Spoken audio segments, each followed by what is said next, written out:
to the final two. Man, when I tell you, for the days that I was thinking about ranking, I went back and forth so much. This was so hard to not put as my number one, because the next two matches, you honestly, if you feel this is the number one match, you get no argument out of me, because man, holy crap, was this so hard to not put it number one. But I'll explain why I made this number two shortly. But yeah, coming in at number two, Io Sky versus Bianca Belair versus Rhea Ripley.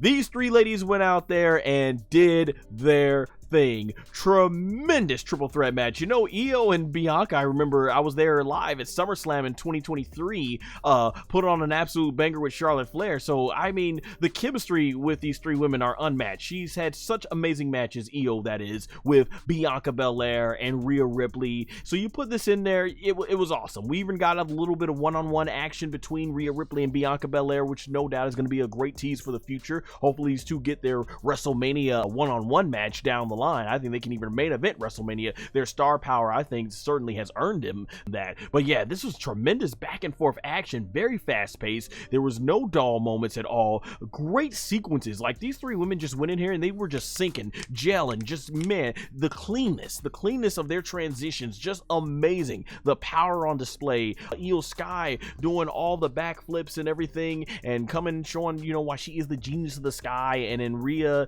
and Bianca, just like in that screenshot, the way they utilize their power. And there was just so many spots where you didn't know who was going to get the upper hand. Is Rhea winning here? Is Bianca winning here? Is Io winning here? And in the end, Io ends up picking up the victory with the moon, what was it, the over the moonsault or something like that, onto Bianca Belair, pinning her 1, 2, 3. Huge moment, for huge star defining moment, I should say, for Io Sky, because she's already a star, but this really defined her, that she deserves to be, that she has earned to be there at the top with Rhea and Bianca. Just fantastic, like showing why they are three of the best, and that is what this match did here. And even as someone who's a Bianca Belair fan, like I said, I think that they should have gone with Bianca Belair winning. There was a lot more mileage that you could get out when it came to doing the streak, especially with New Orleans. And I think that would have been awesome. Rhea Ripley versus Bianca Belair with the streak on the line, and playing up on how Asuka and The Undertaker lost their streaks, but unfortunately it's not meant to be. But Bianca Belair, still in my book, I think, and I think a lot of other people's books, she has earned the title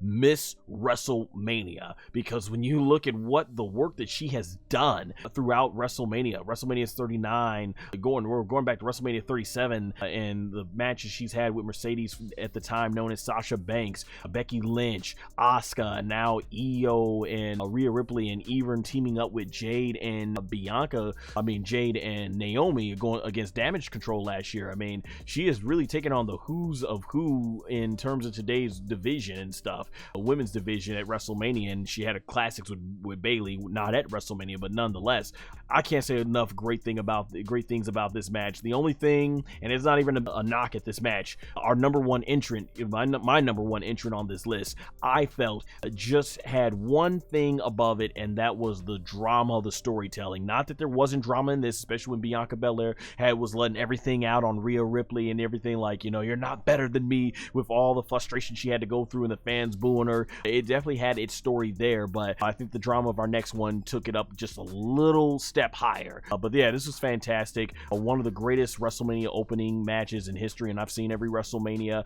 It's going to go down as, I think, one of the greatest women's matches in WrestleMania history, and just plain and simple, one of the best matches, triple threat matches in WrestleMania history. I think it deserves to be on an all-timer list. If you were to take like the best WrestleMania matches, I think this deserves to be on the list. This is earned to be on the list. These three women went out there, laid it all on the line, and certainly to me, I think was the second best match in terms of just pure action. I think the best match in terms of just pure action at this WrestleMania.